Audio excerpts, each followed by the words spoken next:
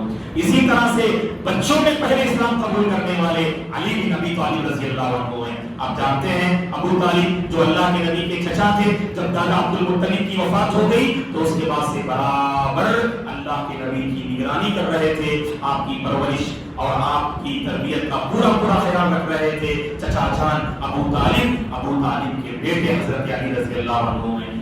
حضرت ابو طالب نے بچپن میں اللہ کے نبی کا خیال کیا تو اللہ کے نبی نے ابو طالب کے بیٹے حضرت علی رضی اللہ عنہ کا ان کے بچپن میں پورا خیال کیا. اسی لیے ہم جب حضرت علی رضی اللہ عنہ کی تعریف پڑھتے ہیں, حضرت علی رضی اللہ عنہ کا بچپن اللہ کے نبی کے گود میں اور اللہ کے نبی کی تربیت میں گزرا. دوستوں ہمیشہ اللہ کے نبی کے ساتھ رہتے تھے حضرت علی رضی اللہ عنہ, اور جب یہ اسلام قبول کرتے ہیں علی رضی اللہ عنہ, اس وقت ان کی عمر 10 سال تھی. دوستوں تو بالکل 10 سال مطلب بچے ہی ہیں, ہے کہ نہیں؟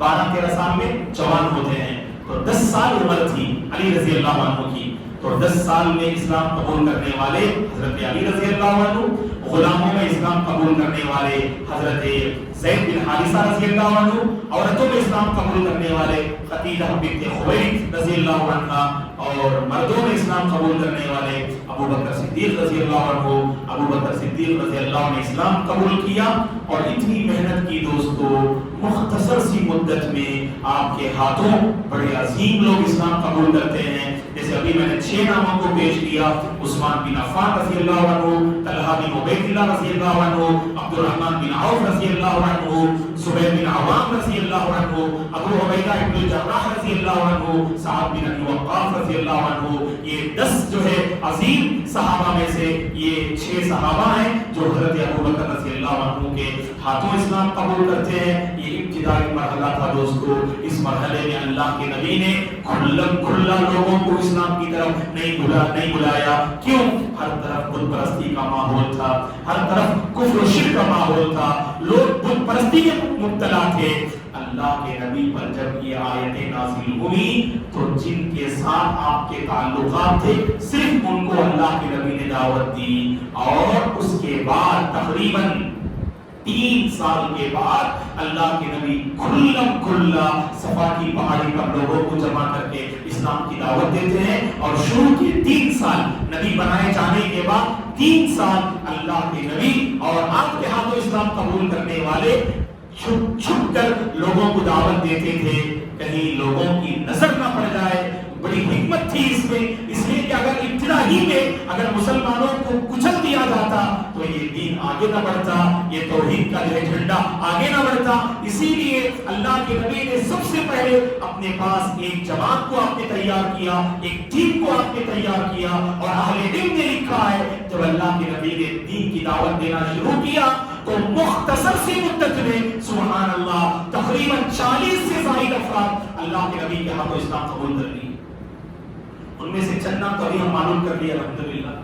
مزید جو ہے اہم شخصیات ہیں, ان سے متعلق واقعات ہیں, وہ انشاءاللہ آنے والے دنوں میں ہم معلوم کرتے ہیں. اور خاص کر محترم حضرات و خواتین, آنے والے دروس ہمارے بہت زیادہ امپورٹنٹ ہیں, کیونکہ آنے والے دروس میں, آنے والے لیکچرز میں ہم بتائیں گے کہ اللہ کے نبی پر مکی زندگی میں کیا کیا آزمائشیں آئیں, کیا کیا جو ہے تکلیفیں اللہ کے نبی نے مکی زندگی میں سامنا کیا, وہ ہم پوری تفصیل سے ہم آپ کو بتائیں گے. صحابہ پر کیسی آزمائشیں آئیں, کیسی تکالیف کو صحابیات نے برداشت کیا, خواتین اسلام نے اس دین کی خاطر کتنی عظیم قربانیاں پیش کی, وہ سب انشاءاللہ ہمارے دروس میں آئیں گے. اسی لیے آپ تمام سے ہم اپیل کرتے ہیں آنے والے درس میں بھی آپ پابندی کی کوشش کیجیے. بڑی خوشی ہوتی ہے, اللہ تبارک و تعالیٰ آپ تمام کی زندگی میں عمر میں اللہ برکت دے, آپ تمام کو اللہ ہر بیماری اور آفت سے محفوظ رکھے. آپ الحمدللہ پروگرام کے لیے وقت نکالتے ہیں, حالانکہ ہم جانتے ہیں آپ میں سے ہر ایک کے ساتھ کوئی نہ کوئی کام جڑا رہتا ہے.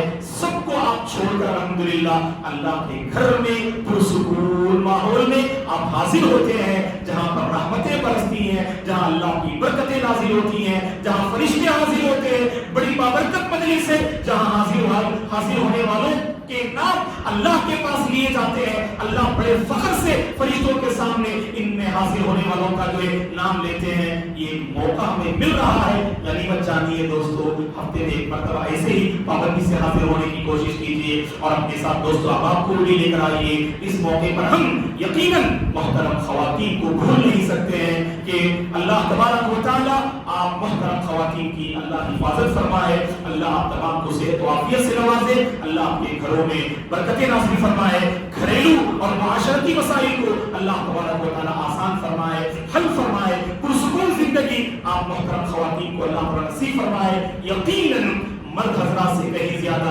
خواتین جو حاضر ہوتی ہیں واللہ یہ بہت بڑی نعمت ہے, کیونکہ گھر میں بہت سارے کام ہوتے ہیں, بہت سارے پروگرام ہوتے ہیں, سب کچھ چھوڑ کر آپ حاضر ہوتی ہیں. اللہ کی رحمتیں آپ پہ نازل ہوں, اللہ کی برکتیں آپ کے گھر میں نازل ہوں, اللہ آپ کے بچوں کو دیندار بنائے, اور آپ میں سے جو اولاد سے محروم ہے اللہ تعالیٰ انہیں نیک اولاد نصیب فرمائے. اور یہاں پر حاضر وہ نوجوان لڑکیاں اور لڑکیاں جو شادی کے مرحلے میں قدم رکھ چکے ہیں, اللہ ان کے حق میں نیک جوڑے کے فیصلے فرمائے, نیک جوڑوں کے اللہ تعالیٰ انتظام فرمائے. جن کی شادیاں ہو چکی ہیں اللہ اس دیوانی زندگی میں حقیقی محبت ڈال دے, حقیقی چین اللہ تعالیٰ نازل فرما دے. ہر قسم کی آفت اور سازش سے اللہ ہم سب کی حفاظت فرمائے. جب تک اللہ اس دنیا میں ہم سب کو باقی رکھے, سنت رسول پر باقی رکھے, اور اسی پر اللہ ہم سب کو خاتمہ نصیب فرمائے. آمین. شکراً. اقول قولی ھذا واستغفر اللہ لی ولکم ولسائر المسلمین من کل ذنب فاستغفروہ انہ هو الغفور الرحیم.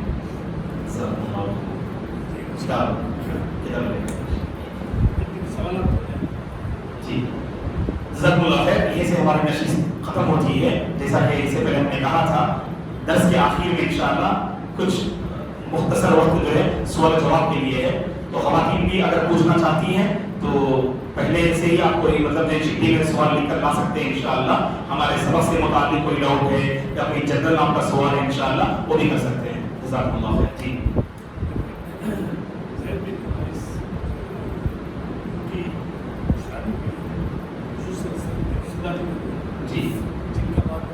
جی آسمان میں اسی جو آیت آپ پیش کر رہے تھے لے پالک پہ جو یہ ہے اس کے ساتھ نکاح کرنا چاہتے ہیں تو کون تھے؟ زینب بنت جحش رضی اللہ عنہ. زینب رضی اللہ عنہ یعنی ذات اللہ ہے. ابھی جن جو نام ہم نے پیش کیا زید بن حارثہ, یہ وہ صحابی ہیں جن کی اصل شادی ہوئی تھی زینب رضی اللہ عنہ سے. زینب بنت جحش رضی اللہ عنہ جو بعد میں اللہ کے نبی کی سبحان اللہ رشتے زوجیت میں آتی ہیں. پہلا نکاح زید بن حارثہ رضی اللہ عنہ سے ہوتا ہے. بہرحال یہ غلام تھے, بعد میں ان کو آزاد کیا گیا, اور زینب بنت جحش بڑے اونچے خاندان سے تعلق رکھنے والی خاندان قریش سے ان کا تعلق تھا.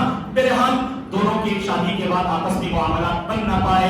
زید بن حارثہ بھی چھوڑنا چاہتے تھے اور اللہ کے نبی اصرار کر رہے تھے حضرت زید بن حارثہ کو کہ آپ ان کے ساتھ رہیں. تو اللہ تعالیٰ کو یہ بات پسند نہ آئی. اللہ نے آسمان سے یہ آیت کریمہ نازل فرمائی کہ آپ اس طرح زید کو مجبور نہیں کر سکتے ہیں, بلکہ ہم نے زینب بنت جحش جو زید کی بیوی ہیں وہ انہیں چھوڑ دیں, اس کے بعد ہم نے ان کا نکاح تم سے کروا دیا. زینب بنت جحش اللہ کے نبی نے 11 عورتوں سے شادی کی.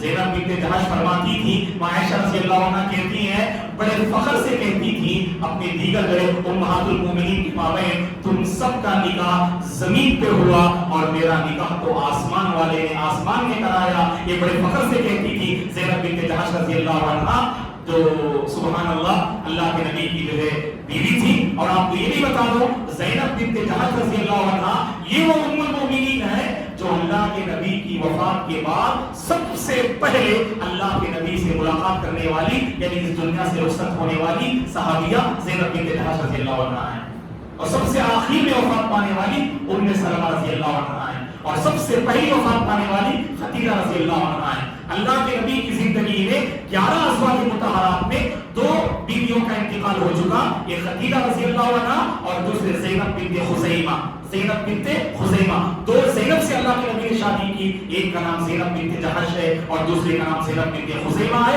زینب بنت خزیمہ کی وفات اللہ کے نبی کے زمانے میں ہو جاتی ہے، اور جب اللہ کے نبی وفات پائے 9 بیویاں اللہ کے نبی کے ساتھ موجود تھیں، ان میں سب سے پہلے اللہ کے نبی کی وفات کے بعد انتقال ہونے والی زینب بنت جہش رضی اللہ عنہا ہے، جو اللہ کے راستے میں خوب صدقہ کرتی تھی، اللہ کے راستے میں خوب خرچ کرتی تھی۔ ٹھیک ہے، آپ کے سوال ہے؟ انشاءاللہ آپ سوال کیجیے، سب کا بھلا ہوگا، انشاءاللہ سب کو کچھ نہ کچھ نالج مل جائے گا۔ عثمان بن طلحہ کے حوالے کیے، ہاں عثمان بن طلحہ کے حوالے جب اللہ کے نبی نے کعبۃ اللہ کی چابیاں حوالے کی، یعنی فتح مکہ کے موقع پر، اس وقت آپ اسلام قبول نہیں کیے تھے، اسی لیے بعد میں جو ہے آپ نے حالت کفر ہی میں اللہ تعالیٰ نے کہہ دیا امانت والوں کو ان کا حق ادا کر دیا کرو، ان کی امانتیں لوٹا دیا کرو، یہ ان کی نسل سے چلا رہا ہے، لہٰذا اللہ کے نبی نے حوالے کر دیا اور باقی اسلام قبول کر لیتے ہیں۔ فرمائیے صاحب، ادھر سے سوال آیا ہے، مخصوص حالت میں کیا عورتیں مسجد آ سکتی ہیں؟ تو یقیناً عورتوں کو سختی کے ساتھ منع کیا گیا کہ جب ان کے مخصوص جو دن چل رہے ہوں تو اس وقت ہرگز مسجد میں حاضر نہیں ہوں گے۔ اگر کوئی دینی پروگرام مسجد کے باہر اگر جو ہے چل رہا ہے، دینی پروگرام میں شرکت کر سکتی ہیں اور ان میں دعاؤں میں شریک ہو سکتی ہیں، لیکن اگر پروگرام مسجد میں ہے تو پھر مسجد میں عورتیں بھی نہیں آ سکتی ہیں۔ تو بہرحال اس کا خیال رکھنا چاہیے عورتوں کو، کیونکہ اللہ کے نبی نے سختی سے منع کیا کہ اگر مخصوص دن اگر چل رہے ہیں عورتوں کے، ان دنوں میں مسجد میں حاضری نہیں ہوگی، پاک ہونے کے بعد ہی مسجد میں حاضر ہو سکتی ہیں۔ جی نہیں، لے پالک بچے کا پراپرٹی میں کیا کوئی حصہ ملے گا؟ آپ نے کسی بچے کو جو ہے لے لیا، پراپرٹی میں سے ان کا کوئی حصہ مقرر نہیں، لیکن جو شخص اس بیٹا یا بیٹی کو لے کر پال رہا ہے، جو لے پالک بیٹا ہے، لے پالک بیٹی ہے، اپنی پراپرٹی میں سے 1/3 وصیت کر سکتا ہے۔ آپ کے جو حقیقی وارثین ہوں گے، جو وارث بنیں گے، ان کے نام پر وصیت نہیں کر سکتے آپ۔ شریعت نے وصیت کا دروازہ کھلا رکھا ہے، وہ کن لوگوں کے لیے جن کا حصہ مقرر نہیں ہے شریعت میں، تو ان میں سے لے پالک بچے بھی ہیں، تو لے پالک بچوں میں سے اپنی پراپرٹی کا 1/3، یعنی اگر فار ایگزامپل اگر پراپرٹی 90,000 کی ہے، 30,000 روپے ان کے نام کر سکتے ہیں اور بقیہ 60,000 روپے ان کے وارثین کے نام پہ ہو جائیں گے۔ یہ مطلب ہے 1/3 کا، پراپرٹی کے 3 میں سے تیسرا حصہ، ٹھیک ہے نا؟ جی اگر وارثین نہ ہو تب بھی ان کے جو دیگر جو رشتہ دار ہوں گے نا، جیسے ان کے اپنے بھائی ہیں، بہن ہیں، یہ سب جو وارثین ہیں، وارث سے مراد صرف جو بیٹا اور بیٹی نہیں ہے، وارث میں جو ہے دیگر اور بھی لوگ شامل ہوتے ہیں۔ اگر کچھ بھی مطلب کوئی بھی وہاں پر نہیں ہے تو وہاں پر جو قاضی صاحب ہوں گے اور بستی کے یعنی جو بیت المال ہے، تو وہاں ثوابدید کے مطابق جو ہے کن میں تقسیم کرنا ہے وہ فیصلہ کریں، اگر اس کے کچھ بھی مطلب کوئی رشتہ دار نہ ہو، لیکن اس کے ماشاءاللہ دیگر اور رشتہ دار ہیں تو وہاں پر رکھتے ہیں۔ لیکن 1/3 کی گنجائش ہے، وصیت کی پوری گنجائش ہے الحمدللہ۔ اور وصیت کس کے نام پہ کرنا چاہیے؟ ہمارے پاس لوگ کیا کرتے، بچے اگر 3 ہیں تو ایک بچے کے نام پہ وصیت کر دیتے کیونکہ وہ بچہ زیادہ قریب تھا، ماں باپ کی خدمت کرتا تھا۔ ایسا نہیں کر سکتے آپ تحفتاً کچھ اسے دے دیجیے دنیا میں، لیکن وصیت کے نام پر کسی وارث کے نام پہ وصیت نہیں کر سکتے آپ۔ جو وارث نہیں بنتے نا، ایسے لوگوں کے لیے شریعت نے یہ دروازہ کھول کے رکھا ہے، جن کا پراپرٹی میں کوئی حصہ نہیں، آپ ان کے نام پر 1/3 تک کر سکتے۔ 1/3 کرنا ضروری نہیں، 1/3 تک کر سکتے، وہ بالکل وہ میکسیمم ہے وہ، اور منیمم کچھ بھی ہو سکتا ہے۔ جی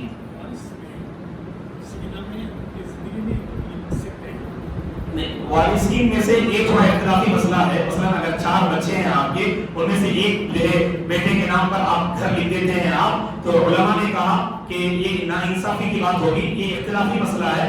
بعض جیسے حنابلہ نے اس کی اجازت دی، دیگر علماء نے اس کی اجازت نہ دی۔ اگر انہوں نے اپنے کسی بیٹے کے نام پہ پراپرٹی کر بھی دیا ہو، بعد میں وفات کے بعد رشتے دار اپیل کر سکتے ہیں اور اس پراپرٹی کو دوبارہ واپس لے سکتے ہیں اور پھر برابر تقسیم بھی کر سکتے ہیں۔ بہرحال بہتر ہے اس میں ماں باپ جو ہے کچھ انصاف کا معاملہ کرے تو زیادہ تر بہتر ہوگا تاکہ لڑائی جھگڑے بعد میں نہ ہوں. جی اچھا جزاک اللہ خیر. انشاءاللہ یہ ہفتے جو ہے کچھ سوال سوچ کر آئیے. اللہ تعالیٰ ہم سب کو دین پر باقی رکھے اور دین پر خاتمہ نصیب فرمائے. آمین. سبحانک اللہم و بحمدک اشہد ان لا الہ الا انت استغفرک و اتوب الیک. السلام علیکم. خواتین انشاءاللہ پہلے چلے جائیں گے اس کے بعد بات کرتے ہیں. شکریہ اللہ.